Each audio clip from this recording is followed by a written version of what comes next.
kosong namanya. Pembatas bacaan.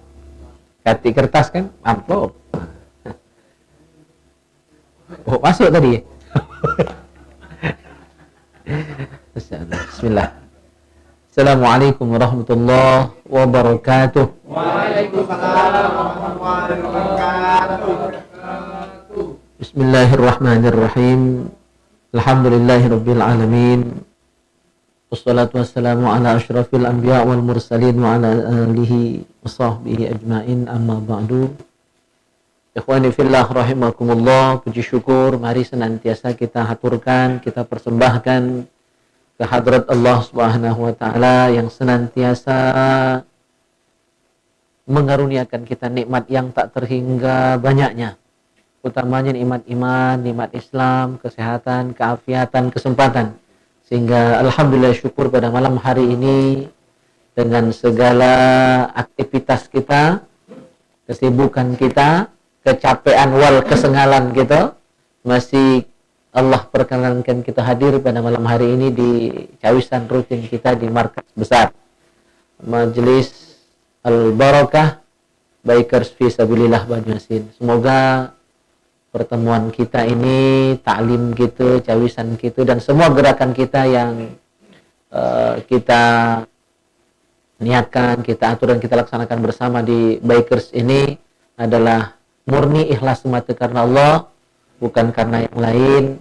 Dan semoga yang belum ikhlas diberikan keikhlasan oleh Allah Subhanahu wa taala. Yang sungkan semoga diberikan semangat oleh Allah Subhanahu wa taala. Yang buntu semoga dilancarkan rezekinya. Yang jomblo diberikan jodohnya oleh Allah Subhanahu wa taala. Yang anaknya begini kali dapat anak jantan insyaallah Subhanahu wa taala. Itu doa siapa itu?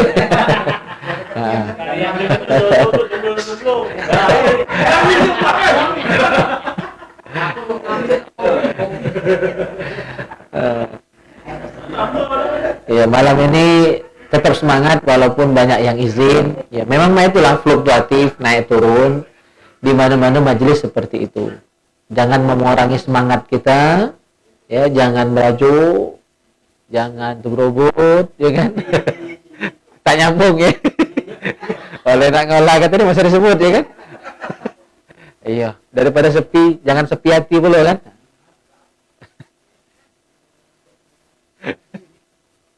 Lama samra itu jaknya. Masya Allah, mudah-mudahan ya tetap semangat ya. Jangan merajuk, oi.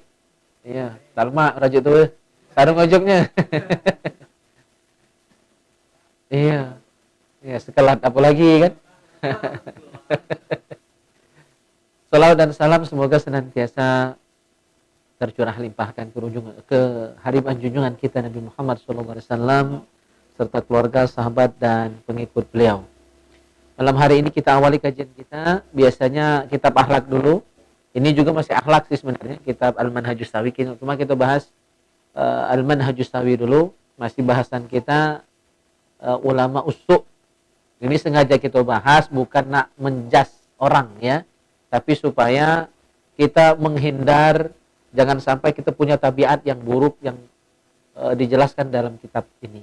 Ya, itu maksudnya. Wabil khusus saya ngomong yang bahas ini, mudah-mudahan na'udzubillah kita terjaga, terlindung dari sifat-sifat tercela ya dari yang dibahas dalam kitab Al-Manhajus Sawi ini. Kita bahas yang berikutnya. Dzukira fi ba'dil ahbar anna rajulan sahiba Musa alaihi salam wa lazamahu hatta akhadha anhu al-ilm. Thumma ja'ala yaqul haddathana Musa kalimullah hatta athra wa kathura maluhu. Hujan ya?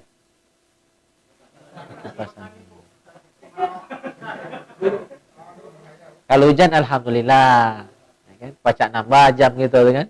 Taruh balik ya. Diriwayatkan dalam hadis bahwa ada seorang laki-laki yang menemani dakwahnya Nabi Musa alaihissalam. Walazamahu, dan dia belajar bermulazamah. Arti mulazamah itu belajar serius duduk di majelis, ya, memperhatikan pelajaran, penjelasan dari Nabi Musa alaihissalam. Sehingga hatta akhadha anhul ilm, sampai beliau ini akhirnya pinter, ya, pinter jadi ulama dari Bani Israel. Tsumma ja'ala yaqul, kemudian beliau sampai berani berkata, haddatsana Musa kalimullah, telah berkata kepada kami, telah menginformasikan kepada kami Nabi Musa kalimullah, sang kalimullah, nabi yang bisa dialog langsung dengan Allah Subhanahu wa taala. Jadi dia jual nama Nabi Musa. Murid Nabi Musa lah jadi orang pinter, jadi orang hebat, akhirnya dia udah bisa jalan dewek kan? Tidak lagi datang ke gurunya. Tidak lagi berguru dengan Nabi Musa alaihissalam. Nah, inilah penyakit murid. Biasanya ketika sudah jadi orang hebat, dia lupa dengan gurunya.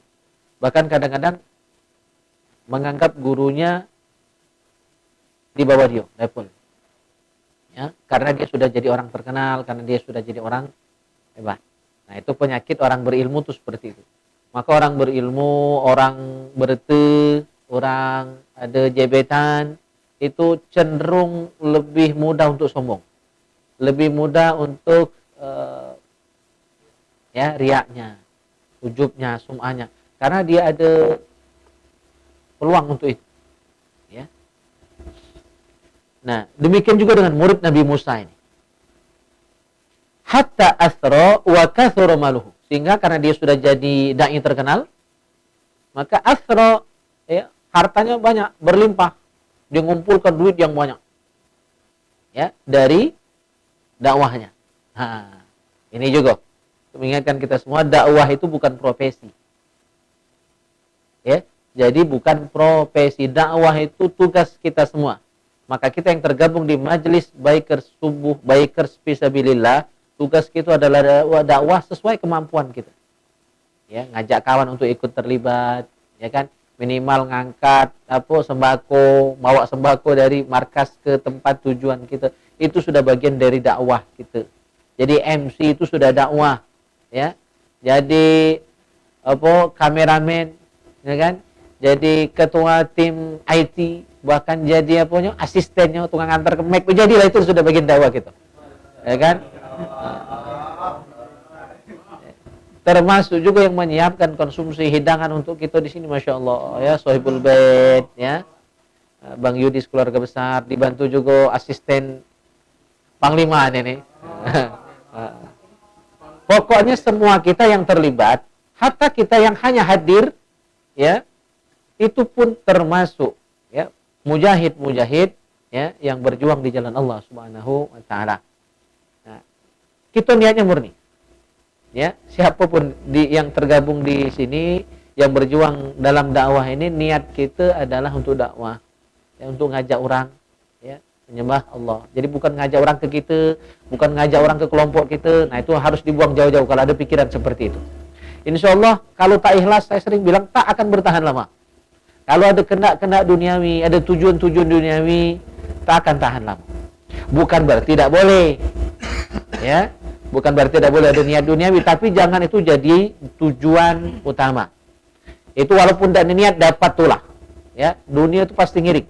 Ketika kita memperjuangkan akhirat, memperjuangkan agama, membela agama Allah. Nah, murid Nabi Musa ini tidak. Tujuan dia berguru dengan Nabi Musa tadi cuma dapat ilmu. Setelah dia pinter, dia tinggalkan Nabi Musa. Sampai Nabi Musa nanti cari-carian. Kemana si anu? Kemana si anu? Oh, kata murid Nabi Musa yang lain, kata umat Nabi Musa yang lain, dia sudah jadi orang hebat. Dia sudah jadi orang hebat, dia sekarang lah sudah kaya raya. Lah banyak hartanya. Dari dakwah. Ya, auzubillah. Maka saya ingatkan kita semua, jangan jadikan ini profesi. Tapi tugas, ya, untuk sama-sama mengajak hamba Allah taat kepada Allah Subhanahu wa taala. Maka guru-guru kita berpesan, kalau yang terjun di dunia dakwah jangan cuma fokus di situ, harus ada pencarian. Maka saya mohon maaf, ya, kalau berhenti di dunia dakwah itu tidak perlu jadi masalah. Saya ada kebun parah, mohon maaf. Saya juga orang bisnis. Cuma oleh sekarang karena tidak lagi ke Palembang, saya jual beli kitab. Nah, sekarang saya cuma beli baik. Ya, beli baik. Kalau dulu saya jual beli kitab, lagi masih balik pergi Palembang. Itu pernah motor lama itu Suprapit itu Di depan kardus besar, di belakang kardus besar. Bawa kitab ke pesantren Juntanyung, persanan santri-santri. Pecaban di simpang Rumah Lai. Ansab dah itu. Ansab dalam hati, ya Allah, jangan uji aku lagi dengan yang main. Merajuk aku juga. Iya, terus terang. Saya sempat berdoa model itu. Sebenarnya salah, kurang adab juga ya. Cuma alhamdulillah sejak berdoa itu, ya pernah juga pecaban. Cuma tidak seansap itu. Dari simpang Rumah Lai, jauh itu. Masuk hutan, keluar hutan, dorong. Bukan motor kosong. Bawa kardus kitab, guiko depan belakang. Terkeringat. Liut. Bukan lagi terkeringat biasa. Terkeringat liut. Ya.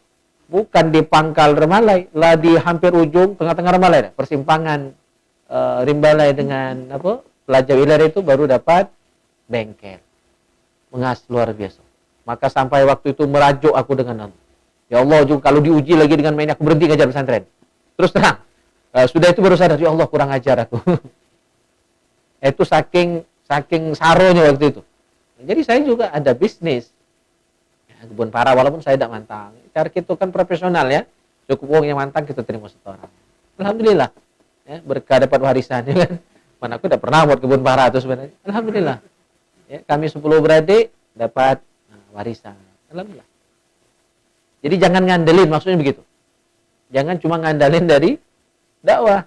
Kalau dak kati pencarian dunia, kati dagang, ya. Maka saya juga ngajar di sekolah, kan halal, ya.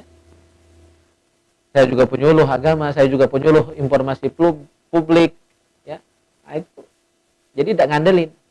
Kalau ngandelin, maka akan apa yang terjadi?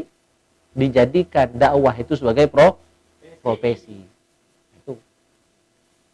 Ya. Berat. Karena dekat yang lain akhirnya berharap. Maka ketika tidak dapat, merajuk tadi. Ya. Karena merajuk, laju.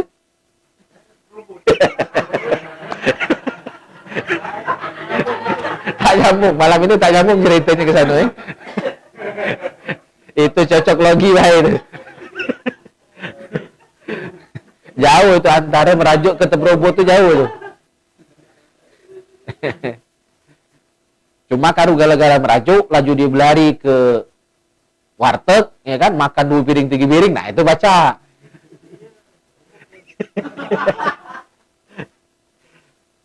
Allah Akbar. Nah, apa yang terjadi dengan murid Nabi Musa ini? Faja'ala yas'alu anhu fala yasma' lahu bi khabar. Nabi Musa thumma faqidahu Musa faja'ala yas'al anhu fala yasma' lahu bi khabar. Nabi Musa kehilangan muridnya tadi. Umatnya tadi. Di mana Syanu bin Syanu itu? Dicari-cari, tidak tahu kabar beritanya. Ila anja'ahu rajulun wa fi yadihi khinzir wa fi 'unuqihi hablun aswad. Sampai tiba-tiba suatu ketika ada seorang laki-laki datang sambil bawa nenteng nuntun atau narik ke mungkin khinzir. Khinzir tahu khinzir? Babi. Ya, dan babi tadi di tokonya ada hablun aswad. Ada tali hitam. Jadi jarang-jarang babi itu pakai tali model itu kan. Nah, lanang tadi datang bawa babi. Ya, yang di lehernya ada tali. Fasa'alahu Musa anhu. Maka Nabi Musa bertanya tentang murid tadi. Kau kenal tak dengan si Anu? Di mana dia sekarang? Hal ra'ah. Apakah kamu tahu di mana dia? Ya. Faqala lahu na'am. Laki-laki tadi menjawab, "Na'am, iya. Huwa hadzal khinzir." Orang yang engkau tanyakan tadi ya Musa, babi inilah. Jadi berubah wujud jadi babi. Karena masih ingat bahasan kita waktu Maulid Nabi tempoh hari, saya sering jelaskan tentang perbedaan umat dengan umat terdahulu. Umat terdahulu itu begitu mereka melakukan kesalahan, dia langsung dihukum saat itu juga. Nah, itu bedanya. Nah, jadi beruntung kita umat Nabi Muhammad, sebanyak apapun dosa kita, masih tetap manusia. Tapi umat-umat terdahulu, dia salah itu langsung diumumkan. Kalau salahnya malam, pagi-pagi di rumahnya sudah tertulis di pintunya. Si fulan tadi malam melakukan ini, dan ini. Hukumannya ini. Ya?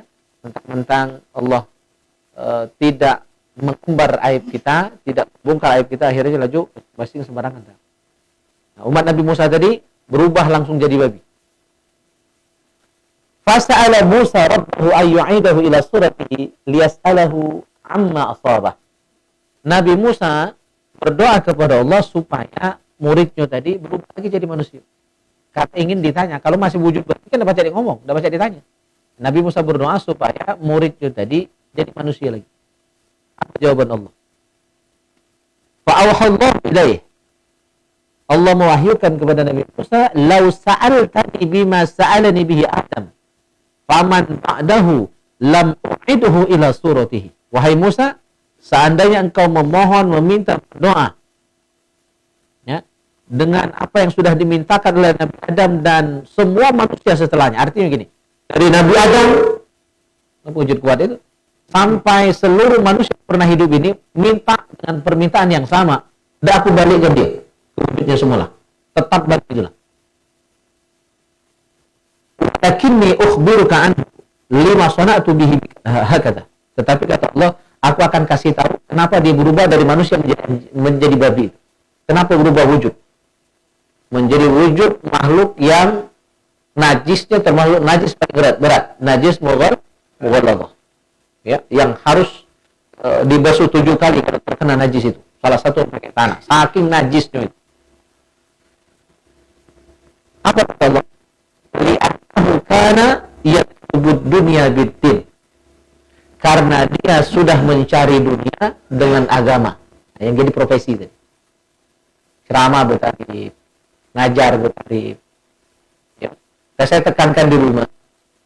Ketika di rumah itu buat belajar ngaji untuk anak-anak, saya omong sama istri dan adik-adik ipar yang bantu beliau ngajar di rumah, jangan narik SPP. Ya, dan kita tidak perlu buat papan namo. Yang penting buktikan saja anak-anak mengaji di rumah kita ada kebacaan. Alhamdulillah sudah ada 4 juz ngapal Quran di rumah. Ada yang 5 beradik di rumah lalu ngaji. Sudah hafal 4 juz. Itu yang tua. Ya, tidak usah pasang tarik. Orang ngasih alhamdulillah itu sedekah mereka untuk membantu dakwah kita. Tapi tidak ngasih jangan dirotoi dan perlakukan sama antara ngasih dengan tidak. Ngasih besar, ngasih kecil, jangan dibeda-bedakan. Itu saya tekankan betul di rumah. Ya. Khawatir ini. Untungnya kita umat Nabi Muhammad tidak langsung dikontani ya, tidak langsung dibayar kontan dosanya itu. Alhamdulillah. Nah, betapa buruknya tercelanya ulama dunia, ulama usuk yang sudah memperjualbelikan agama dengan harga yang murah. Baik. Ini cambuk untuk kita semua. Mobil khusus untuk saya dan orang-orang yang sudah terjun ke dunia dakwah, jadi imam, jadi khotib, jadi penceramah, lurus ke niat. Ya. Jangan salah niat. Jangan nyari duit dengan dakwah itu. Bukan berarti tidak boleh dapat. Tapi jangan jadi niat, jangan jadi tujuan sehingga sampai terajuk-rajuk. Ya, saya dulu lama di Palembang jadi pengurus masjid Misbahuddin. Insyaallah itu nanti minggu depan akan tandang ke sana, silaturahim ke sana. Banyak yang kadang-kadang menitipkan kartu nama di saya untuk bisa minta masukkan jadwal khotib. Tidak pernah saya masukkan. Bahkan ada dosen saya nitipin nama, tolong masukkan saya dalam jadwal. Tidak pernah aku masukkan. Kalau dia minta jadwal, itu sudah ada niat yang lain. Biarlah orang yang nunjuk gitu, biarlah orang yang minta gitu. Ya.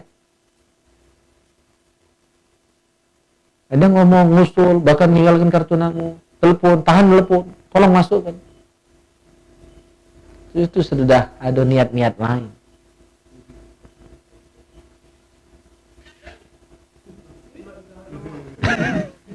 Buat aneh malam ini. Allahu Akbar. Lanjut. Wa ruwiya anna Allah Ta'ala auha ila Daud alaihi salam, ya Daud. Diriwayatkan bahwa Allah Subhanahu wa taala memberikan wahyu kepada Nabi Daud alaihissalam. Ya Daud, la tas'al anni aliman qad askarathu dunya fayasuddaka an sabili. Jangan bertanya ya kepadaku tentang orang alim yang sudah dimabukkan oleh dunia, udah mabuk dunia, udah gila dunia, udah hubud dunia. Orang alim yang demikian, fayasuddaka an sabili, akan menyesatkanmu dari jalanku. Makanya Rasulullah lebih takut dengan ulama su daripada dajjal. Ya, kalau dajjal itu lah jelas, ya, memang setan belis. Tapi ulama su kita terbudi kan, tertipu. Casingnya yang saya sampaikan hari Selasa kemarin, casingnya kiai, casingnya ustadz, hatinya jin, hatinya belis. Nauzubillah, nauzubillah. Ya, kita berlindung kepada Allah dari yang demikian. Maka Rasulullah sangat wanti-wanti, beliau lebih khawatir kita disesatkan oleh ulama su daripada disesatkan dajjal. Berarti lebih jahat ulama su daripada dajjal itu. Nah, apa kata Allah? Ini firman Allah kepada Nabi Daud. Tadi kepada Nabi Musa, ya, kepada Nabi Daud Allah mengatakan ulama dunia itu adalah ulaika qutta'ut thariq ala ibadi. Mereka adalah qutta'ut thariq. Qutta' itu jamak dari qati. Qati itu yang memutus. Ya, kalau qutta' para memutus. Thariq jalan. Nah, ini itu bahasa letterleknya, ya, terjemah letterleknya. Jadi qati'ut thariq itu kalau makna maksudnya adalah apa? Qati'ut thariq, para perampok. Karena orang merampok itu kan mencegat orang di jalan, ngambil retulnya, bahkan sampai mencelakai orang yang akan dia ambil hartanya. Jadi qati'ut thariq itu para perampok. Maka Allah menyebut ulama su, ulama dunia yang jual beli, ya, akhirat demi mendapatkan dunia, demi dapat duit, demi dapat pangkat jabatan, demi dekat dengan para penguasa. Ya, dia rela menjual agama, dia rela jual beli ayat untuk menyenangkan para penguasa, ya, atau dapat remahan-remahan dunia. Maka orang itu kata Allah qutta'ut thariq adalah para perampok. Para perampok ala ibadi, hamba-hambaku. Jadi ngambil duit umat untuk dia gunakan kepentingan pribadi. Atau kalau tidak pribadi, minimal untuk kepentingan kelompoknya, golongannya. Nauzubillah. Jadi alat politik. Agama jadi hanya alat politik. Atau lembaga-lembaga amal hanya menjadi wasilah untuk tujuan kelompoknya. Hasrat atau syahwat politiknya. Nauzubillah. Begitu banyak sekarang. Maka kita jangan milu-miluan gaya itu. Murnikan dakwah kita, ikhlaskan karena Allah. Ya. Kalaupun ada yang sekalian iklan, itu nomor sekian.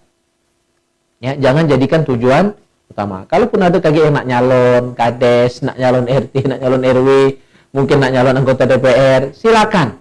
Tapi jangan jadikan bikers kita sebagai kendaraan. Kita welcome untuk seluruh, tapi jangan bawa-bawa nama bikers. Ya, insya Allah ketika kita berjuang ikhlas, orang tahu deh kenal, oh dia memang aktif selama ini. Itu sudah nama baik yang luar biasa mahalnya.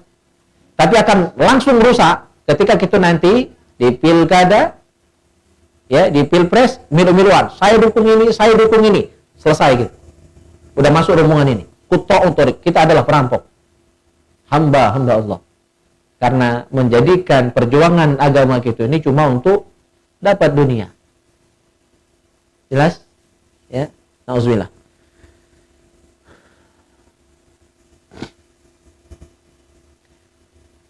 Wa qala Malik ibnu Dinar rahimahullah, qara'tu fi ba'dil kutub anna Allah azza wa jalla yaqul inna ahwana ma ana sani'un bil 'alim idza ahabba ad-dunya an ukhrija halawata munajati min qalbih.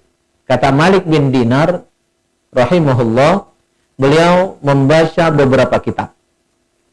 Dan beliau temukan di dalam kitab itu bahwa Allah Subhanahu wa taala berfirman, kitab yang dimaksud ini kitab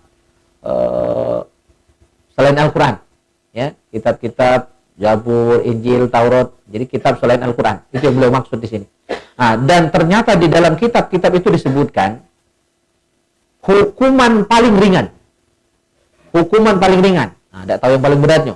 Yang paling ringan hukuman Allah berikan untuk ulama dunia, untuk ulama su itu yang sudah memperjualbelikan ayat Allah dengan kepentingan pribadinya, kelompoknya, politiknya, Nah, maka orang sudah dihukum dengan apa? Dikeluarkan ya dari hatinya lezatnya, nikmatnya, manisnya munajat kepada Allah. Jadi ibadah yang tak terasa lemak. Karena di hatinya hanya pikiran dunia, nak jadi raja, ya kan? Nak dapat rete, nak dapat betine, ya kan? Itulah yang ada di hatinya, harta, tahta, wanita. Casingnya baik, dia berjuang untuk agama. Na'udzubillah. Jangan termasuk rombongan itu. Dan majelis itu jangan milu-miluan gawe itu. Ya. Maka saya sudah sering bilang di awal-awal, kalau majelis itu berubah haluan, jadi gerakan politik atau nak jadi partai kaki, ya kan? Cak Pak Amin Rais kan nak buat partai baru kabar bulan Ramadan kaki. 17 Ramadan beliau akan umumkan partai baru. Kita tidak usah milu-miluan. Kita fokus saja di dunia kita, di dunia dakwah. Udah terlalu banyak yang ngurus politik di negeri ini. Umat akhirnya banyak yang melalaikan. Siapa yang peduli dengan masjid kosong? Selain kita. Siapa yang peduli nak nyantuni orang-orang yang rumahnya buruk, bahkan ditinggalkan, dikucilkan oleh anak-anak cucunya dewe, dia tua, sakit, katanya melurai. Kecuali kita sesama ni lah. Ya, insyaallah.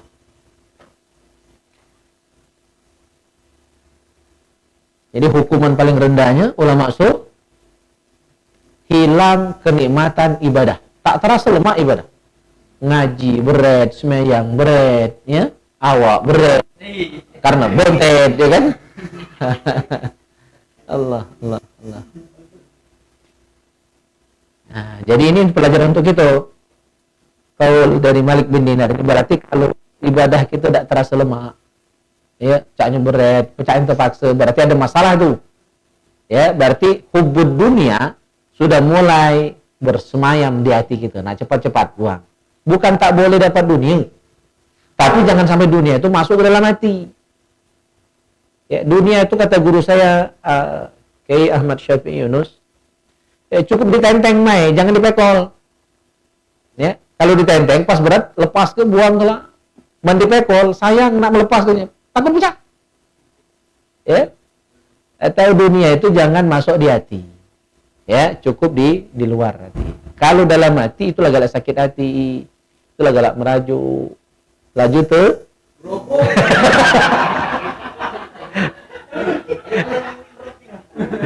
Cak ini kelewatan ngomong.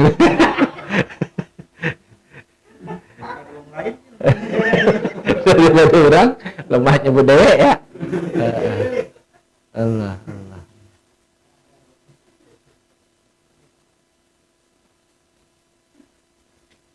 Terakhir untuk kitab Al-Manhajus Sawi. Wa an Umar bin Khattab radhiyallahu an qala. Ini nasihat dari Umar radhiyallahu an. Umar bin Khattab. Beliau berkata, "Idza ra'aitumul 'alim muhibban lid-dunya." Apabila kalian melihat orang alim, ya ulama tapi cinta dunia, fattahimu ala dinikum. Hati-hati dengan agama kalian. Hati-hati. Kalau sudah ulama cinta dunia. Kiai Zainuddin MZ itu oke. Rusak karena masuk politik. Tetapi ketika beliau rujuk, tinggalkannya partai yang beliau dirikan, ambillah, uruslah, beliau kembali harum namanya. Bukan tak boleh masuk politik, itu cuma nak pakam niat. Nak pakam niat. Kalau tak pakam, selesai. Melo arus. Kanyut. Tahu kanyut? Ya. Bukan tak boleh. Harus kuat-kuatnya. Kita bukan anti politik, bukan. Cuma mewanti-wanti. Kalau untuk saya pribadi akan siap. Yang harus terjun itu yang memang ahli politik, juga ahli agama, dan memang betul-betul menjalankan agama dengan baik dan benar. Dia tidak akan terpengaruh. Ya. Tidak terpengaruh dengan duit, tidak terpengaruh dengan yang lain-lain. Ya.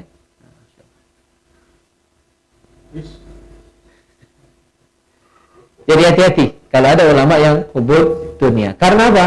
Kita perlu hati-hati. Fa inna kulla muhibbin yakhudu fi ma habba. Ya, karena setiap pecinta akan tunduk kepada apapun siapapun yang dia cintai. Pasti ngiring kan? Ngiring. ikut. Itu virus.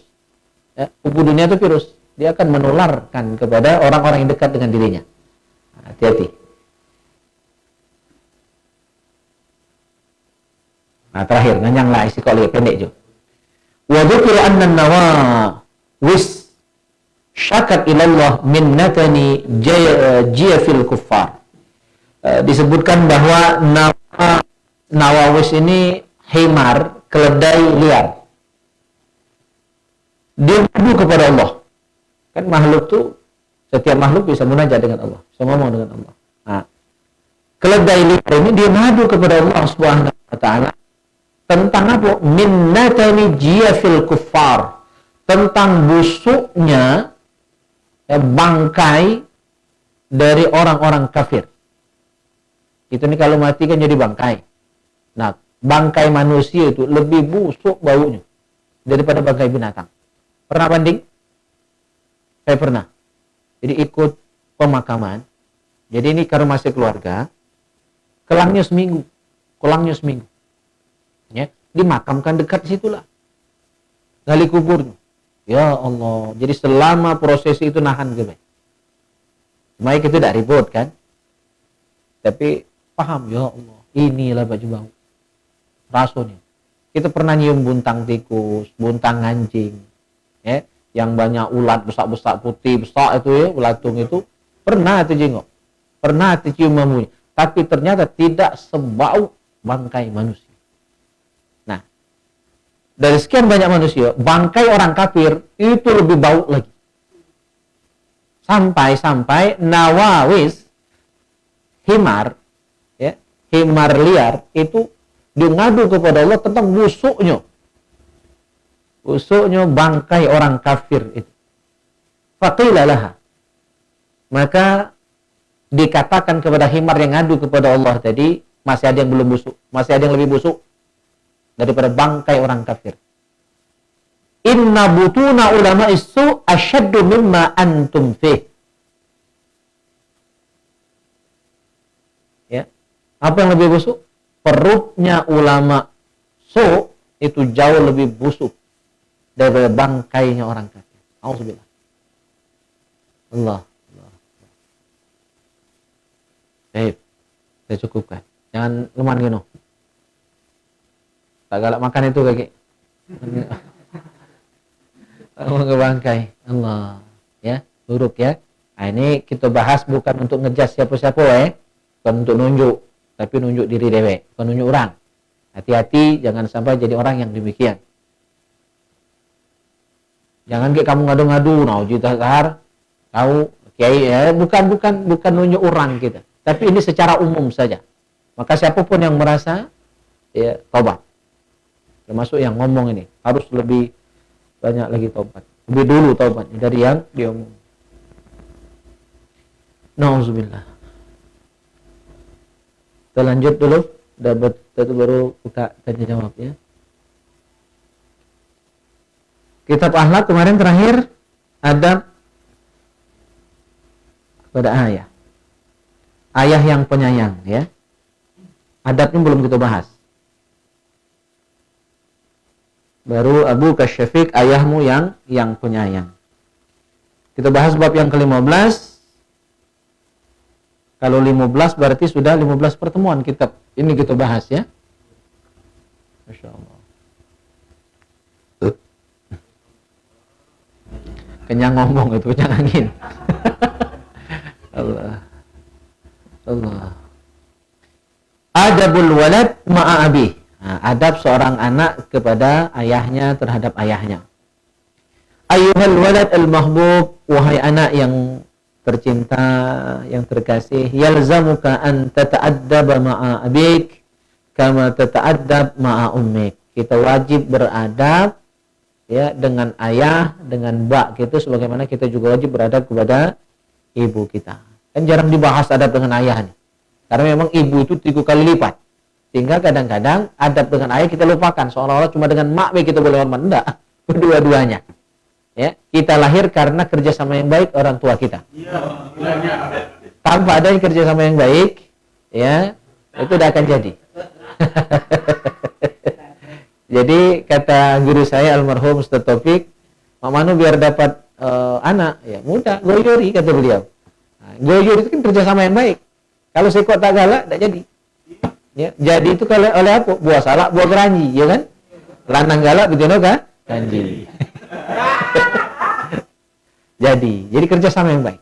Artinya jasa kedua orang tua kita, adanya kita. Maka wajib terima kasih, wajib berakhlak dengan ayah dan ibu. Hama gede. Walaupun Rasulullah bilang 3 kali lipat. Ibu itu di atas ayah, ya, adab kita dengan beliau. Caranya mak mana? Wa antam tathila awamiro. Nurut apa jiba. Ya, nurut perintah Mbak. Wa tasma'a nasaihahu. Mendengarkan nasihatnya. Li'annahu la ya'muruka illa bi syai'in yanfa'uk. Karena perintah ayah kita, mbak kita rata-rata untuk kemanfaatan kita lah. Ya kan? Mana jabrik? Ya.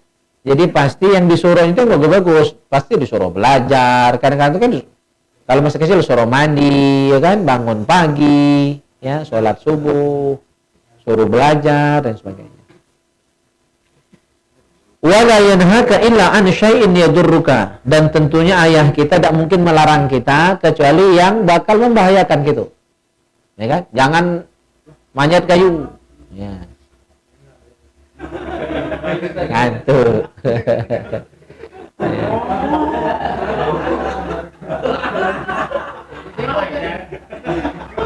Ayo Ustaz, kemudian keluar Ustaz.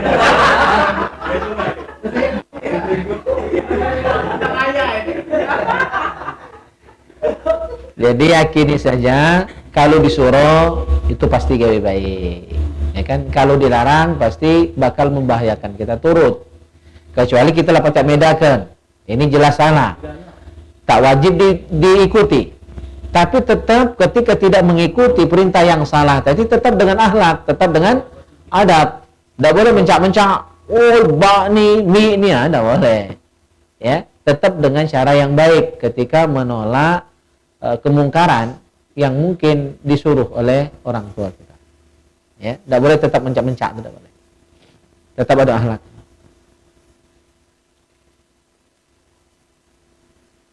Wa anta tuluba daiman ridha, selalu mencari ridho orang tua kita. Karena apa? Ridho Allah ya, tergantung ridho orang tua. Apa hadisnya itu? Ridallah fi ridal walidain wa sakhatullah fi sakhatil walidain. Ridho Allah ada pada ridho orang tua. Artinya kalau orang tua kita senang dengan kita, sayang dengan kita, ridho dengan kita, apalagi namanya ridhonya ya kan? Insya Allah Allah pun akan ridho dengan kita. Jadi ini caranya. Kalau kita pahami, ya, ini saya ambil ilmunya dari guru saya Bu Jarasi. Kapan kita tahu Allah menyebut nama kita, Allah rindu kita ketika kita ingin zikir. Berarti di saat itulah kita dirindukan oleh Allah, disebut nama kita oleh Allah Subhanahu wa taala. Nah, ilmu itu saya kiaskan dengan masalah orang tua ini. Kapan Allah ridho sama kita? Ketika orang tua kita ridho dengan kita. Kapan Allah marah dengan kita? Allah luat dengan kita ketika orang tua kita marah kita. Berarti di saat itu Allah sedang murka sama kita. Ya? Paham? Jadi senantiasa ya, berupaya menyenangkan orang tua. Nah, kalau anak-anak ini, karena kitab ini kan sebenarnya untuk ini nih, untuk ibtidaiyah kita bahas ini ya. Kitab akhlak ini kitab ibtidaiyah. Paling tinggilah levelnya level 1 MTS. Tak apa-apa kan? Yang penting ilmunya.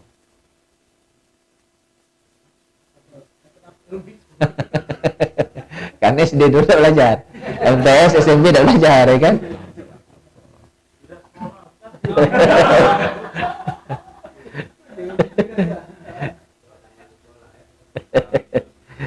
Mah.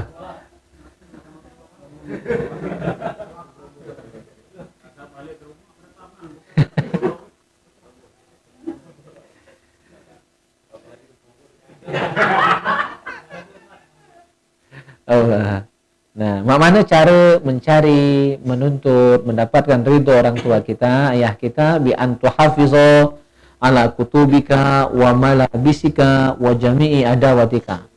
Menjaga, memelihara buku-buku. Karena beli buku itu kan pakai duit. Mbak gitu sengal nyari duit, berkeringat. Buku dibeli, kayaknya tubuh kayak-kayak ke tidak dijaga. Maka bagi saya, buku itu istri kedua ketika sudah menikah.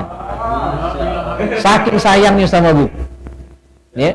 Jadi saya di rumah itu akan ribut kalau buku itu dibasing-basingkan, dikoyak-koyakkan. Itu saya marah betul. Saking sayang dengan kitab. Karena dalam kitab Ta'limul Muta'allim, untuk berkahnya ilmu gitu ada adab dengan kitab. Ya. Kitab itu pun ada adab. Ya, dijaga dengan baik, ya, jangan dikoyakkan, mukanya pun pelan, jangan diketuk, jangan dilipat, ya. Harus ada pembatas biar tidak dilipat gitu. Ada adabnya biar ilmunya berkah.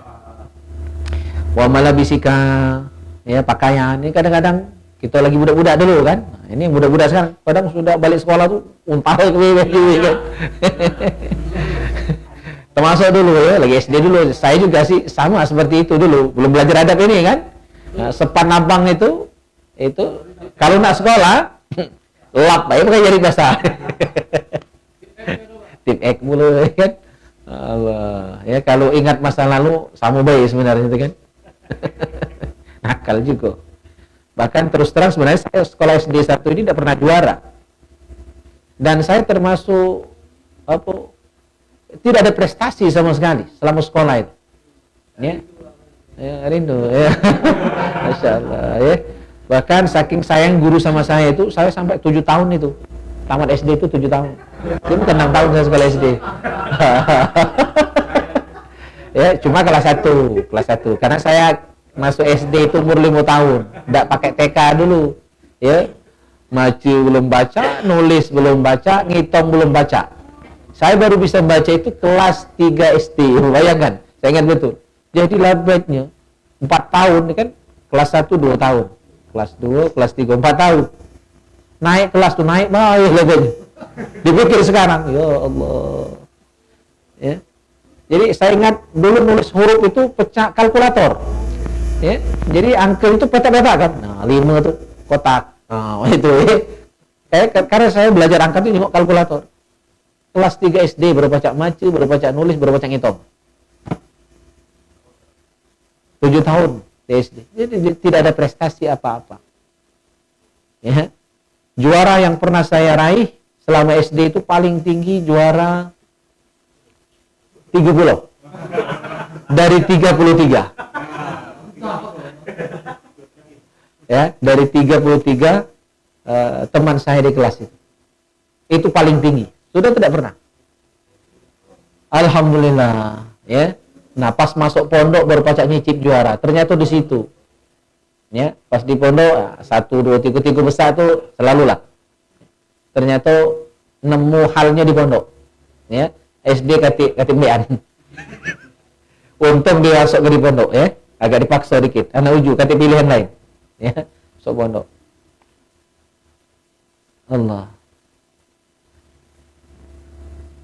Wa turattibaha fi mawdiha. Nyusun pakaian, nyusun kitab di tempatnya ya. Ini yang kecil-kecilnya. Nah, jangan kalau semur mainan, semur buku ya kan. Nah, asal anak sekolah bercari mana pena, mana pentelut, mana pensil ya kan.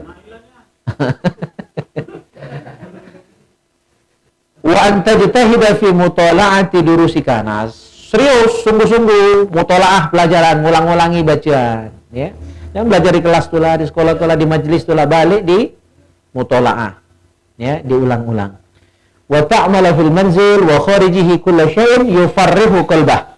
Dan melakukan segala sesuatu baik di luar rumah ataupun di dalam rumah yang menyenangkan orang tua kita. Ya. Jadi senantiasa berupaya menyenangkan orang tua. Wa alla tukallifa abaka an yashtari laka syai'an min al-asya'. Nah, jangan maksa orang tua minta belikan sesuatu.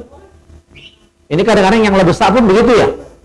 Yang lah bujang, yang lah gadis, merajuk-rajuk kadang kalau tak dibeli ke kereta, ya. Minta beli ke motor, ada yang nak bunuh diri, ada yang nak bunuh orang tua.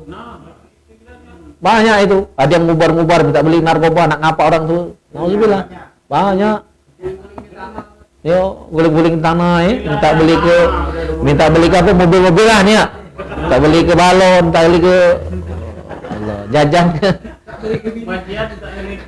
Ada yang minta beli ke bini ya. Minta bini ke ya. Nyuruh jual kebun parah kan. Aku nak bini gitu. Jual kebun parah. Enggak boleh. Jadi kalau yang lah sudah ada wad, ada hajat nak nikah, kalau baca orang tua tu tak saru lagi. Lah sudah ada modal dewek, kurang baru minta tambahi kan itu. Jangan seluruhnya orang tua. Ya, mahar, mas kawin, ya setengah suku lagi dekat. Nah itu dah. Harus sudah mulai nabung ya. Nah, yang bujang-bujang, yang jomblo. Iya. Ya. Wala tu'dhi ahadan min ikhwanika wa akhwatika. Nah, jangan saling sakiti sesama saudara, karena saling ganggu, saling nyakiti sesama saudara di rumah itu juga menyakiti orang tua. Karena pengennya orang tua kita akur adik-beradik. Ya, ketika tidak akur, orang tua kita sedih. Itu sudah menyakiti, itu sudah durhaka. Jadi durhaka dengan orang tua itu tidak mesti nyakiti orang tua. Tapi adik-beradik tak akur, itulah sudah menyakiti orang tua kita. Kan sedih mereka. Membuat sedih orang tua itu sudah durhaka. Terakhir, fa'idha ardaita walidaik radiya anka rabbuka fa'ishta sya'idan fid dunya wal akhirah. Apabila orang tuamu sudah ridho, ya, orang tuanya lari ridho dengan ridho, insyaallah Allah pun akan ridho dengan ridho. Sudah lagi ridho baik-baik, ya kan? Maka insya Allah anak yang diridhoi oleh orang tuanya pasti juga akan diridhoi oleh Allah Subhanahu wa Ta'ala. Insya Allah anak yang demikian akan hidup bahagia dunia akhirat, ya kan? Banyak bini, banyak anak, banyak retu. Insya Allah. Oke, kita cukupkan.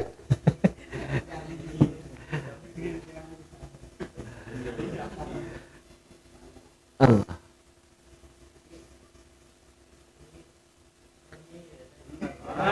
Ya, sila.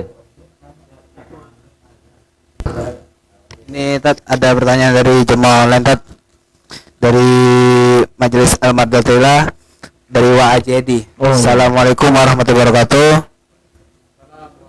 Waalaikumsalam warahmatullahi wabarakatuh. Ustaz, kalau bulu kucing itu najis atau bukan?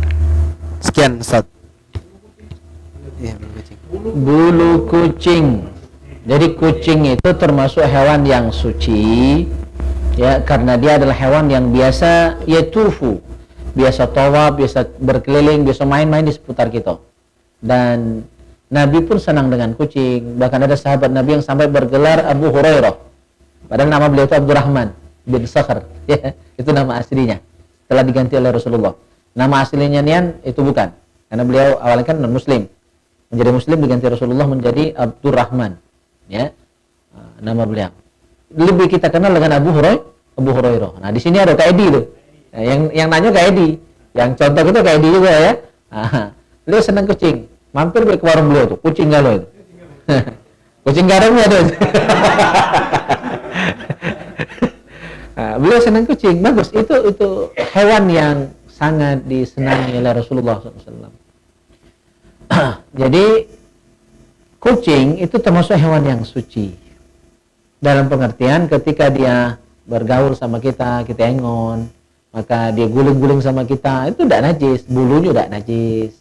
Nah, kecuali kita tahu dia mau buntang misalnya, dia makan buntang, ya, terus buntang taruh ke kita kan, nah itu lain cerita. Karena buntangnya, bukan karena kucingnya. Untuk kucingnya sendiri selama dia tidak membawa najis, jadi hewan yang suci. Dia boleh dipegang. Suci dalam pengertian bukan ayam boleh disembelih, goreng bukan. Itu ada orang di Indonesia Timur tuh ada, kalau kata Pak Kamis dulu, itu seluruh sebut iwak. Ya, dia makan kucing, dimakan anjing, dimakan, dan itu dia sebut ikan semua. Jadi itu orang Ambon kalau tidak salah ya. Jadi bagi orang Ambon itu seluruhnya ikan. Ya, jadi ketika dimakan ikan, makan ayam ikan, makan sapi ikan, makan kucing pun dimakan itu. Jadi jangan sampai ada liar kucing di sana kena tangkap. dimakan dimasaknya wong sanu. Kalau gitu kan ya, walaupun kucing itu hewan yang suci, bukan berarti boleh dimakan. Dia tetap haram dimakan. Tapi kita boleh bermuamalah, boleh bergaul, boleh miara, boleh megang. Ya, dan bulunya pun itu bukan termasuk yang najis. Jadi tidak apa-apa. Kita kayak misalnya dia minta pangku di kita, kan? Bulunya nempel, tidak apa-apa. Kecuali jelas-jelas di mulutnya ada najis. Nah, itu lain cerita. Karena najis yang dia bawa bukan karena kucingnya itu. Ya, gitu. Ada lagi?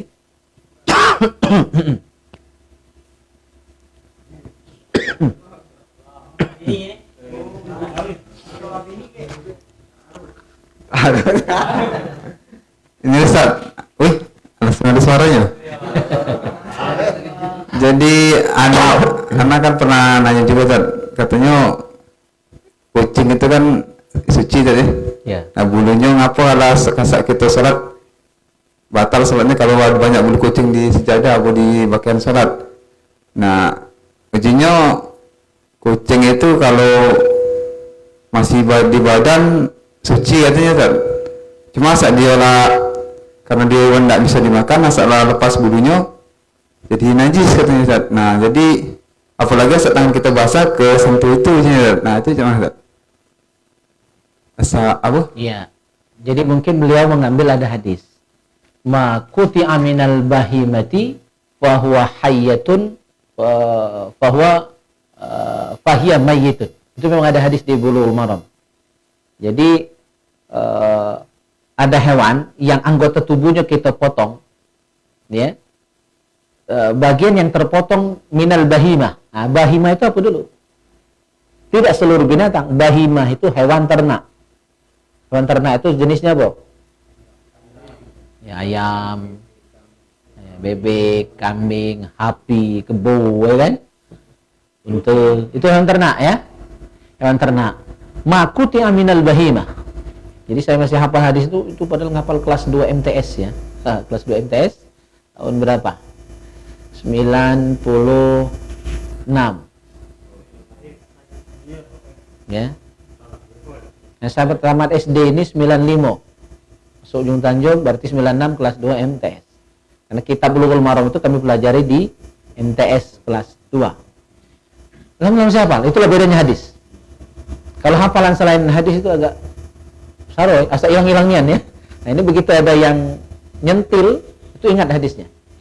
Jadi hewan ternak yang dipotong bagian tubuhnya, misalnya sapi, tetak buntut, kita nak sop buntut, ya, tetak buntut sapi. Tidak wajib kan dia? Nah, itu yang bangkai. Dan bangkai haram, bangkai najis. Gitu ya. Nah, jadi yang najis itu kalau hewan ternak kita potong, tidak disembelih lagi, lantas kita manfaatkan. Kita pakai, kita konsumsi. Atau tidak kita konsumsi, misalnya bulunya tadi kita ambil, kita jadikan keluntangan ini. Kunci misalnya kan, nah itu najis. Ketika dia dipotong dari binatang yang masih hidup. Jelas? Nah, untuk bulu-bulu itu dikecualikan. Yang tidak termasuk najis itu bulu apa? Bulu ayam, bulu burung, ya. Tapi bukan yang mati dengan sendirinya. Bukan dari bangkai. Kalau bangkai ayam yang mati dewek itu kan berarti jadi bangkai. Maka seluruhnya sama dengan bangkai, najis. Jadi tafsir tidak seluruhnya bisa dipukul rata seperti itu. Nah, saya tetap berpandangan bahwa bulu kucing itu tidak najis. Ya, tidak bisa disamakan dengan hadis makuti aminal bahimati. Memang ada hadisnya. Tapi bagi saya tafsir itu tidak termasuk kucing. Karena agak sulit juga. Ya. Kalau bulu kucing itu dianggap najis, kalau kita rumahnya ada kucing, itu di mana-mana ada bulunya. Karena setiap kali dia misalnya duduk di sofa, dia tidur di ambal, guling di ambal, pasti akan ada bulunya. Ya, gitu. Dan itu agak sulit. Ya, agak berat untuk dilaksanakan kalau hukum itu memang betul kita yakin seperti itu. Oke, kita hormati ada pendapat yang demikian. Ya, tapi ada juga pendapat yang bertentangan dengan pendapat itu. Yang menyatakan tidak.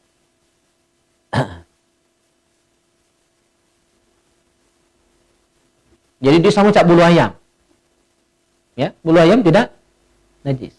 Kecuali bulu ayam yang bangkai, jadi mati dewek, itu bangkai kan. Tapi kalau bulu ayamnya disembelih gitu, maka bulunya tidak maksudnya najis. Bukan berarti juga bulu ayam nak dimakan, tapi boleh dipegang dan ketika dibawa misalnya tidak membatalkan sholat gitu, karena tidak dianggap najis. Wallahu a'lam. Ya.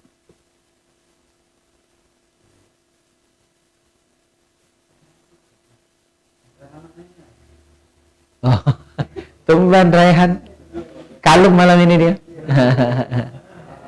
Udah ada menghajar.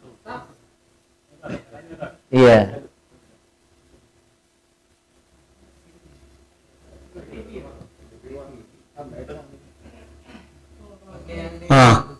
Tadi kami sholat zuhur ya di Masjid Muria kan. Nah, ada orang imam lain lagi. Iya. Itu mana lah? Imam apa luar kan? Rame-rame, yang sebelah ini kami di dalam kan. Nah, dia sembahyang kami lagi ngomat. Nah, itu mana lah? Orang luar mampir Dia sembahyang apa grup lain? Lain. bersamaan. Dia bersamaan di luar tapi. Nah, di Muria. Nah, kan dia sembahyang kan. Nah, kami lah nak sembahyang lah komat kan. Nah, dia sembahyang duluan. Di luar tapi. Grup Di teras. lain. Di teras. Ya rapat. Nah, itu gimana, Tat? Ya, itu fitnah dan itu tidak diperkenankan, apalagi bersamaan seperti itu. Tidak boleh. Ya, di satu masjid didirikan 2 sholat berjamaah itu memunculkan fitnah. Tidak dibolehkan seperti itu. Ya. Ya, yang jamaah di luar, yang dulu itu di luar itu. Karena setiap masjid itu punya imam tetap. Kita tidak boleh nulu-nulu ngimami daripada imam tetap. Kecuali kita yakin dia bakal datang. Nah, kita orang luar, tiba-tiba mau jamaah dewek, apalagi di satu masjid, itu akan menimbulkan fitnah. Itu biang kerok. Tidak diperkenankan. Tidak ada hukum membolehkan seperti itu. Ya, itu kurang ajar namanya itu.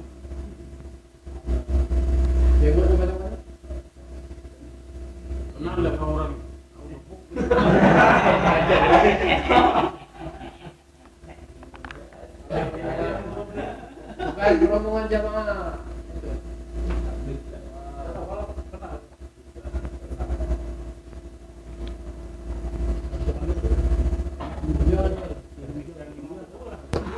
Mereka tuh pikir kalau dapat bahwa ini Ya, tetap kalau itu tidak boleh buat barengan seperti itu. Selesaikan dulu yang pertama, kalau memang tidak galak, baru dibuat jamaah. Itu yang diperkenankan. Kalau barengan seperti itu akan menimbulkan fitnah.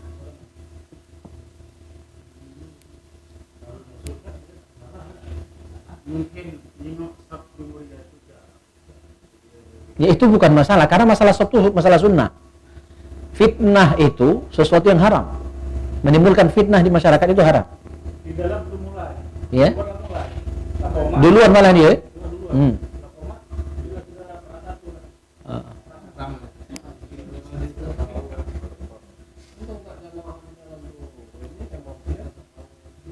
Karena setiap masjid yang ada imam tetap, kita tidak boleh nulu-nulu.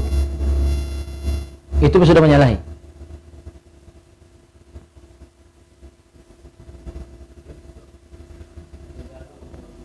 Dan jumhuriyah itu ada imam tetap.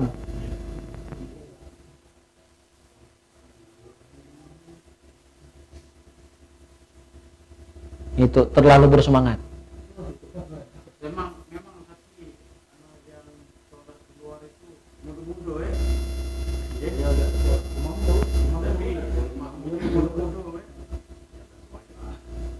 Nah, itu kan kalau sembahyang Jumat itu kan uji jempol kan. Tapi orang yang dulu luar. Iya. Seharusnya ya rugi yang datang duluan tapi nak ngisi di luar, ngisi di belakang tuh, karena kan ya itu karena kurang paham atau makmana ya Allah alam. Tapi yang jelas kalau diajarkan itu yang datang dulu ya langsung isi sop yang terdepan, kecuali yang untuk sop-sop khusus ya, yang di belakang imam itu harus orang-orang khusus. Jangan mentang-mentang kita dulu kita tidak kasih kebacaan nak tompak di situ kan, kaki suruh orang ngaji ngeleng ya kan, seorang azan ngeleng juga kan, khotib apa lagi ya kan, suruh imam pingsan kayak gitu. Nah, tapi untuk selain yang posisi-posisi itu yang pas di belakang imam ya kan, 2-3 baris lah di dekat imam itu agak nyamping kiri kanan silakan ya, isi sop yang ke depan itu tidak ada larangan. Cuma kalau penuh boleh dua. Iya, seharusnya begitu kan. Al-awwal fal awal. Jadi sop tuh isi sop pertama dulu, baru buat sop yang kedua. Penuh yang dua, baru yang ketiga. Itu urutannya. Ya, gitu. Ini kadang-kadang sop di luar dulu karena nak ngudut dulu mungkin ya. Terima tamu ya.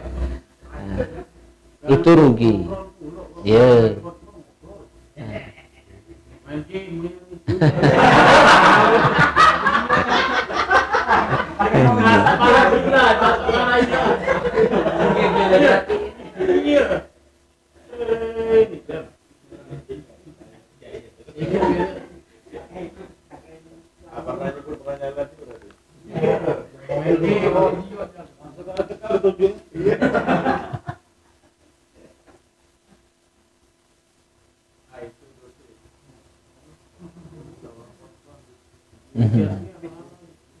Masih?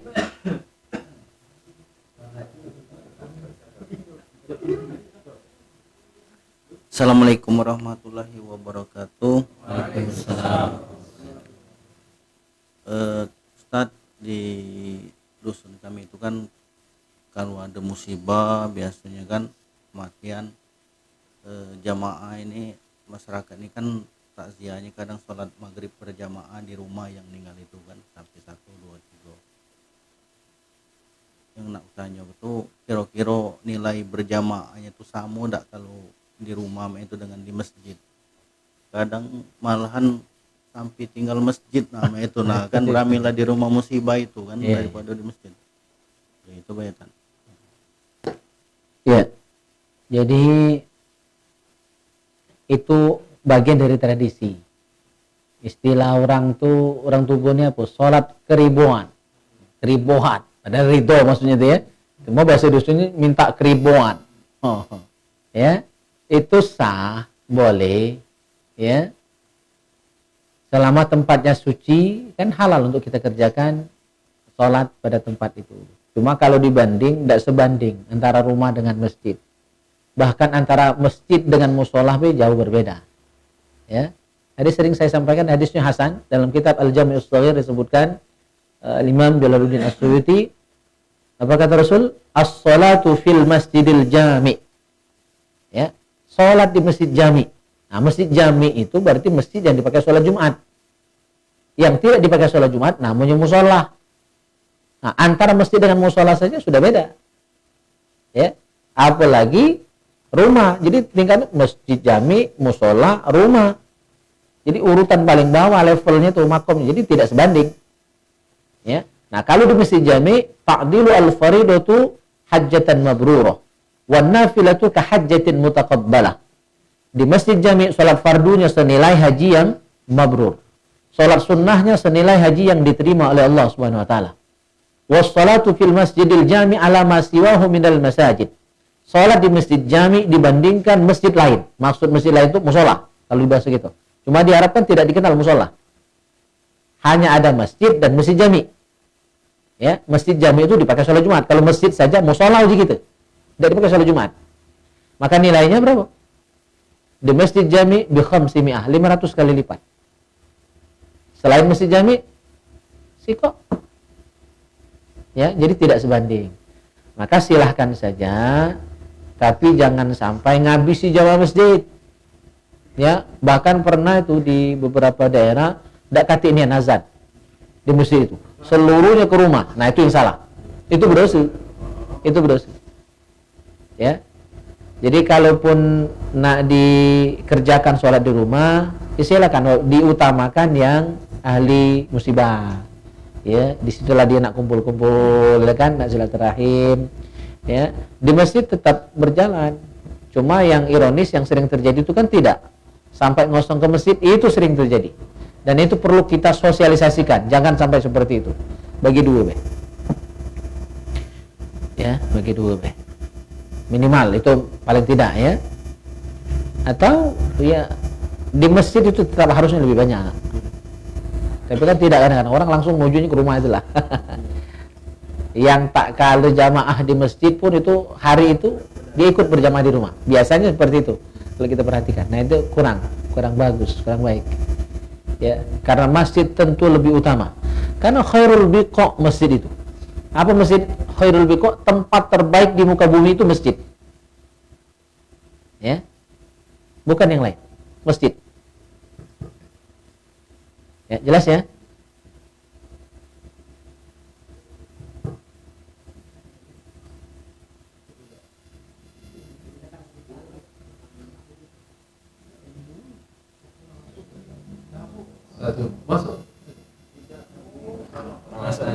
Dipasuk Bu. Tak masuk pace bohong. Ya.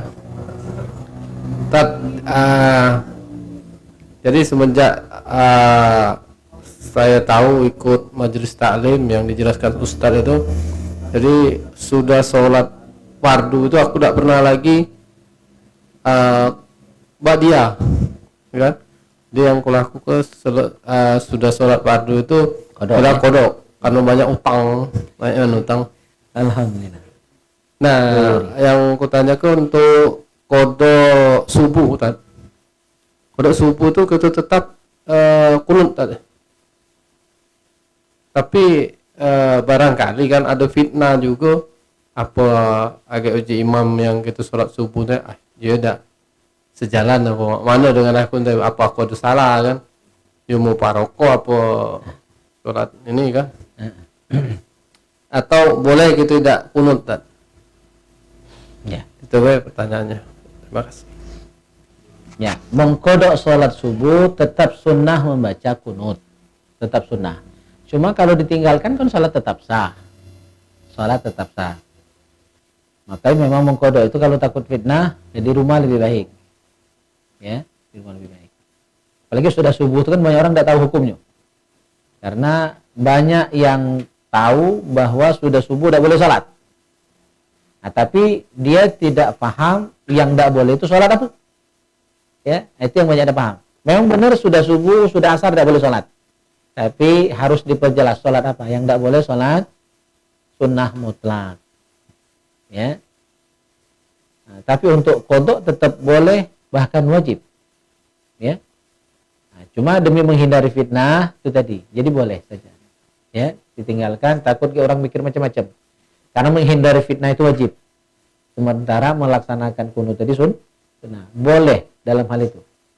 Nah, cuma kalau nak ngambil amannya itu tadi di rumah. Ya, atau tidak ngangkat tangan tidak apa-apa juga. Ya, tapi baca kunut. Ngindari orang salah paham. Ya. Atau ya, kalau bisa menjelaskan tidak apa-apa, nanti sudah itu kita jelaskan. Ya, begini-begini terangkan hukumnya. Kalau pacak nerangkan. Kalau tidak pacak nerangkannya, ya lebih baik tidak dulu. Ya, dipending dulu. Iya. Atau omong ke dulu kan, kayak orang tidak salah paham. Dan cara mengerjakan sholat qada itu tergantung waktu, timingnya. Ya, tergantung timing. Maksud saya begini, kan sholat itu ada siang, ada malam. Siang itu sir, malam itu jahar. Nah, kita mengkodok sholat tadi bukan berdasarkan nama, tapi berdasarkan waktu, cara mengerjakannya. Misalnya maksud saya begini, kita mengkodok sholat maghrib, isya, subuh, tapi siang,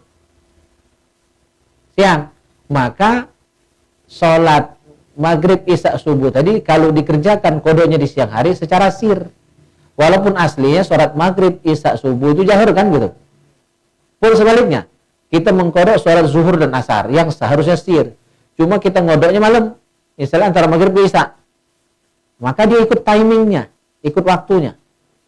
Ya, berarti zuhur dan asar yang kita kerjakan di malam hari jahar, cara teknis mengerjakannya gitu. Jadi tergantung timingnya, waktunya begitu. Itu yang saya maksud. Antara jahar dan sirnya. Ya. Tapi jaharnya tentu tidak jahar-jaharnya kalau di masjid ya kan.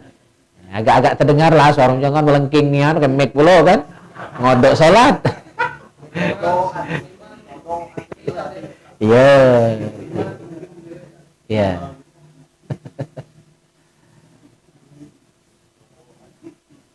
Oke, ada lagi. Oh, semangatnya nuju kawan ngodok aja. Ustaz, nanya Pak. Iya, iya. Oh. Lanjut. Assalamualaikum warahmatullahi wabarakatuh. Waalaikumsalam. Ustaz, nanya, Dwiko ini kan. Boleh. Pertanyaan yang pertama itu masalah kodok tadi kan. Ya. Cak mana Tar kalau kita nak ngodok sholat Jumat Tar? Ya. Ini kan bingung kan sedangkan jamaah harus lebih dari 40 ya.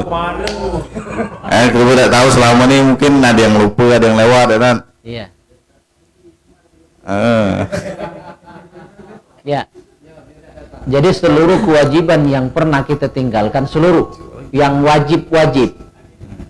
Saya bilang seluruh itu berarti bukan cuma sholat, puasa, zakat, apapun yang wajib itu wajib dikodok ketika ditinggalkan selama ini. Nah, sholat Jumat itu wajib, maka wajib juga dikodok. Cuma teknis mengkodoknya yang itu yang perlu kita pahami. Jadi bukan mengkodoknya sholat Jumat, tapi balik ke asal mengkodoknya zuhur. Jadi kalau meninggalkan sholat Jumat dikodok dengan zuhur, ya gantinya zuhur. Maka pergi sholat Jumat itu datang lebih awal, ya. Nah ngodok Jumat yang tahun-tahun yang lalu tuh, ya. Tapi niatnya zuhur, bukan niatnya Jumat. Kalau niatnya Jumat tak sah, karena sholat Jumat itu harus berjamaah. Dan 40 boleh kan? Nah, gitu. Jadi mengkodoknya dengan sholat zuhur. Yang kedua kan, akhir-akhir ini aku tuh gala mimpi atau menghayal ketemu orang tua yang meninggal kan. Nah itu macam mana cara kita nunjuk kebakti kita kepada orang tua selain dari doa ke dia kan? Itu baik kan? Tuh siapa yang jauh tuh? Pada stam ya, benarlah sedekah tadi kan? Ya, jadi orang tua kita yang sudah meninggal dunia itu mereka sangat merindukan doa kita. Maka dalam kitab Nasaihul Ibad, ya tadi pagi saya di pondok ngajarkan kitab itu kebetulan. Rasulullah bersabda, orang yang meninggal itu kal ghariqil mughawwith. Ya, kal ghariqil mughawwith. Bagaikan orang yang tenggelam yang sedang minta bantuan, minta pertolongan. Maka mereka akan sangat senang nian dapat kiriman apapun dari anak cucunya yang masih hidup. Ditunggunya dan itu apapun. Seluruh amal soleh bisa kita hadiahkan kepada mereka. Dan ketika kita menghadiahkan amal soleh kita, itu tidak meluai amal gitu kok. Jangan takut rugi, malah untung. Itu prinsipnya. Jadi jangan bandingkan dengan hal-hal duniawi ya. Ketika kita punya duit 1000 dibagi 2, ya kan 500 orang. Kalau dalam masalah pahala, ini kaitannya dengan fadlu minallah, karunia Allah. Itu tidak berkurang, tidak peluang pahala kita ketika kita hadiahkan. Kita niatkan untuk orang tua kita yang sudah meninggal dunia, apapun itu. Sedekah kita, puasa kita, haji kita, umroh kita, sembahyang kita, seluruhnya. Ngaji. Makanya sebelum ngaji itu Fatihah ke Nabi dan orang tua yang sudah meninggal. Nah itu. Supaya diadreskan, dialamatkan kepada almarhumah. Insya Allah sampai. Tapi ada Ibnul Qayyim Al-Jauzi berpendapat kalau anak dan orang tua itu walaupun tidak disebut otomatis. Otomatis. Ya, karena apa? Laha ma kasabat wa 'alaiha maktasabat. Anak itu kan adalah usaha orang tua. Usaha ada. Jadi kita sebut kan kerjasama yang baik orang tua melahirkan anak.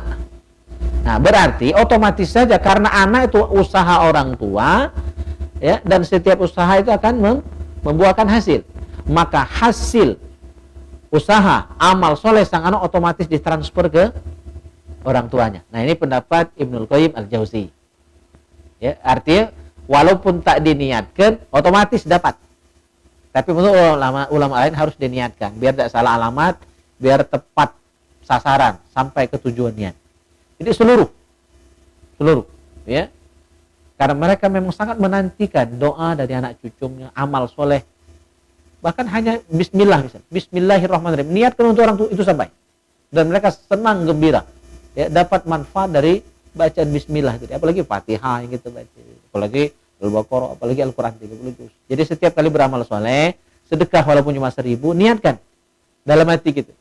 Ya, ini untuk ba, untuk mi, untuk ye, untuk nye. Ya, walaupun orang 100 kita sebut tadi, itu tetap kita tidak berluak pahala kita, mereka dapat semua. Ya, itu. Jelas ya? Nah, seluruhnya bisa kita niatkan, asal kebaikan kita. Jadi ini dalam kitab itu disebutkan, jadi ada dua hal yang berbeda. Ada kebaikan, ada keburukan. Nah, kebaikan sang anak, ya, itu ditransfer kepada orang tuanya. Tapi dosa tidak, dosa anak tidak. Jadi dosa anak itu ditanggung oleh anak itu sendiri. Ini maha adilnya Allah ya.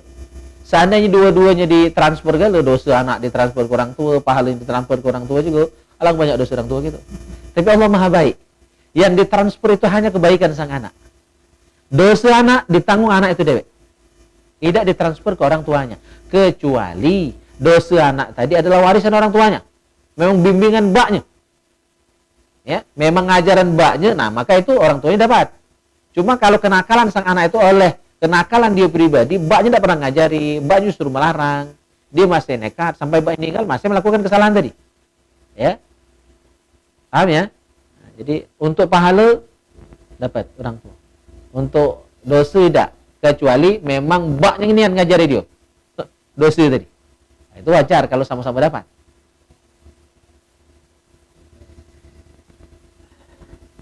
Oke, jelas? Ada lagi?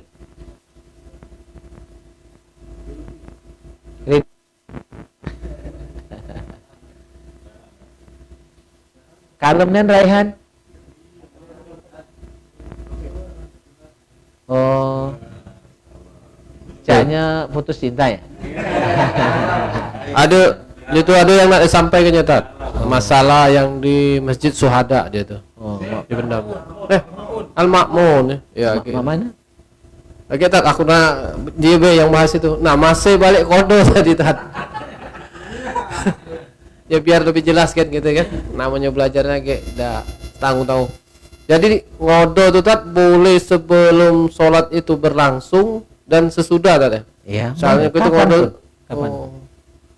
Datang lebih awal misalnya zuhur. Iya. Sebelum zuhur kita datang kodo zuhur. Ya. Atau tidak sempat kita sudah zuhur baru kodo Iya. zuhur. Boleh. Ya, makasih Tat.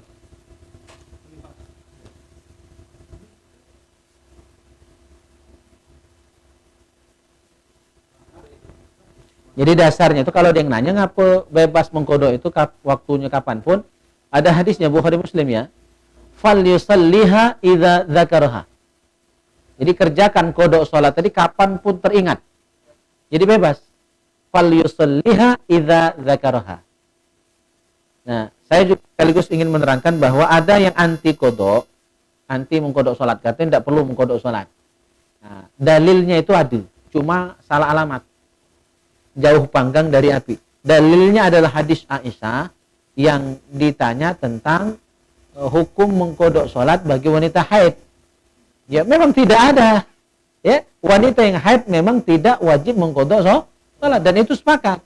Jadi hadisnya itu tentang wanita haid, bukan yang tidak haid. Ya, paham maksudnya ya? Lanang tidak ada yang haid. Ya. Jadi kalau yang melarang kodok, tidak mewajibkan kodok, menjawabnya dengan hadis dari Aisyah itu salah alamat. Hadis itu tentang wanita yang haid memang la kodoa, tidak wajib mengkodok. Khusus siapa yang tidak wajib kodok? Wanita haid. Mana ada wanita haid mengkodok sholat yang ditinggalkan selama haid? Tapi yang selain itu, yang sengaja meninggalkan, ya wajib. Hadisnya lain.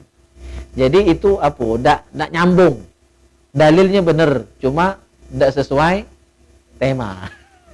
Ya, bukan salah hadis, yang memahami yang salah. Ya, salah dalil gitu ya. salah tempat.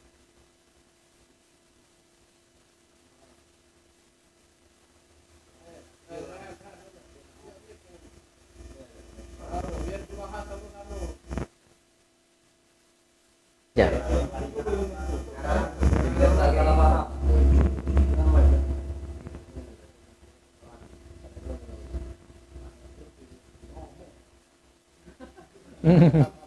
Assalamualaikum warahmatullahi wabarakatuh. Waalaikumsalam warahmatullahi wabarakatuh. Ini Tat, saya izin nanya. Apa hukum menonton anime? Kartun dia.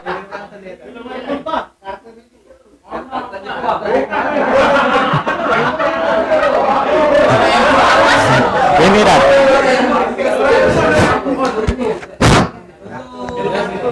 Kayak apa? Film Naruto saya itu Tat.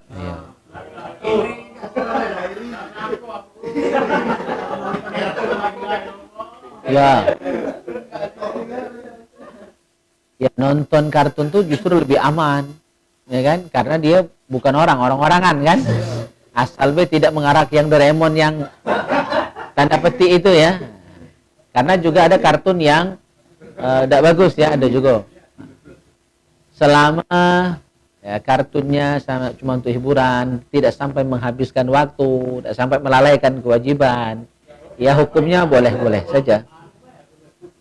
Cuma kalau sampai melalaikan kewajiban, tinggal sembahyang, begadang, ya kan, sampai lupa waktu, lupa tugas, lupa kewajiban, itu bisa haram, karena melalaikan kewajibannya tadi. Gitu. Dan termasuk juga mubazir, ngabis-ngabis ke paket, ngabis-ngabis ke pulsa, kalau pakai HP kan, untuk sesuatu yang tidak ada pahalanya. Jelas sekali pahala nonton itu kan? Ya, pahala Tapi Tat, ya. tapi Tat, anu pecandu film anu itu Tat, Iya, pecandu nih. anime itu Tat. Itu ada yang pecandu game itu Tat.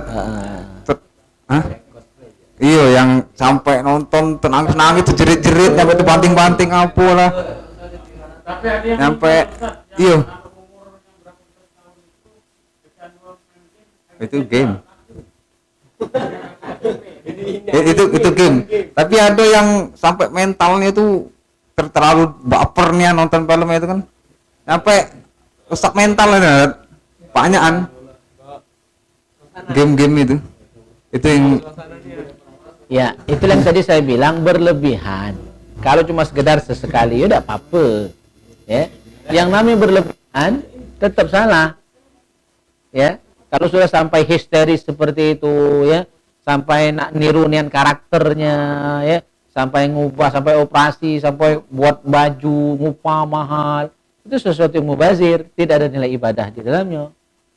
Ya, tapi hukum asalnya mubah, sah-sah saja ketika hanya sekedar hiburan, ya, masih lebih baik daripada dinonton orangnya buka orang deh. Kalau itu kan kartun orang-orangan, ya.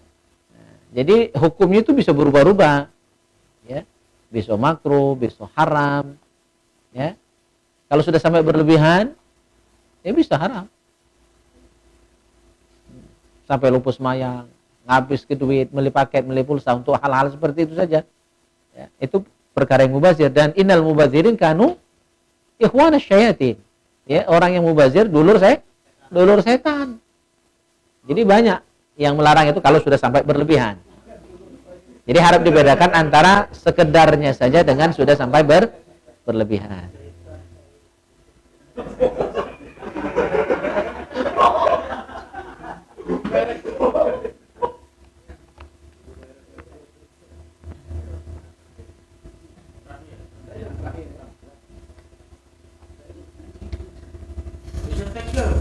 halo. Ya. Bismillahirrahmanirrahim. Assalamualaikum warahmatullahi wabarakatuh. Ini ada cerita dari teman saya, Ustaz. Pertanyaan masalah dia ini istrinya baru melahirkan, Ustaz. Baru melahirkan pada saat seminggu, 2 minggu itu sudah dicampuri, Ustaz, sama suaminya.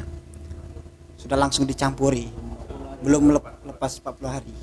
Masih ini pas waktu itu ceritanya sama teman saya kemarin.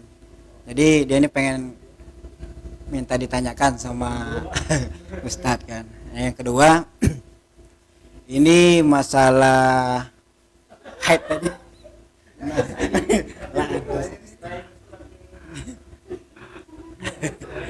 Ngeri aku.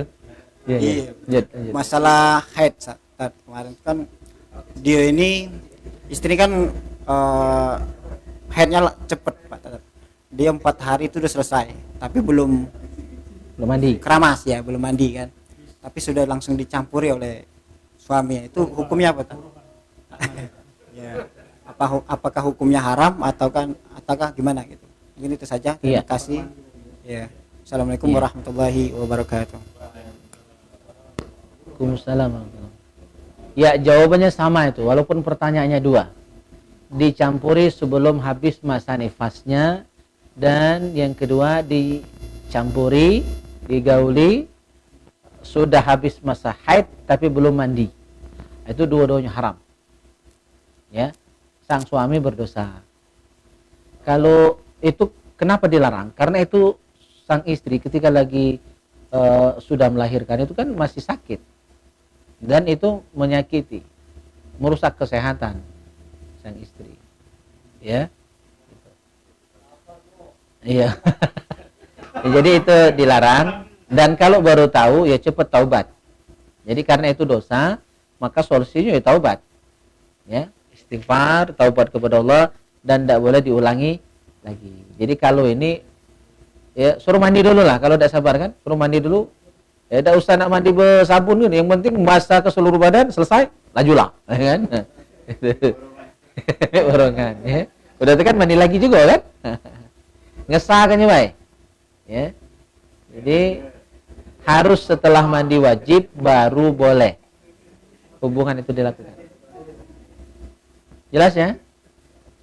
Haram dan dia wajib taubat.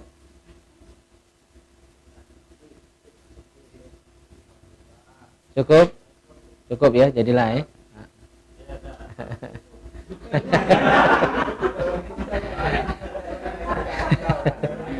Oke, kita cukupkan dulu cawisan kita malam hari ini. Semoga senantiasa kompak ya. Hajatnya kabul oleh Allah Subhanahu wa taala. Ya, segala hajat, pokoknya sebutlah hajatnya, mudah-mudahan dikabulkan. Dijabah oleh Allah Subhanahu wa taala.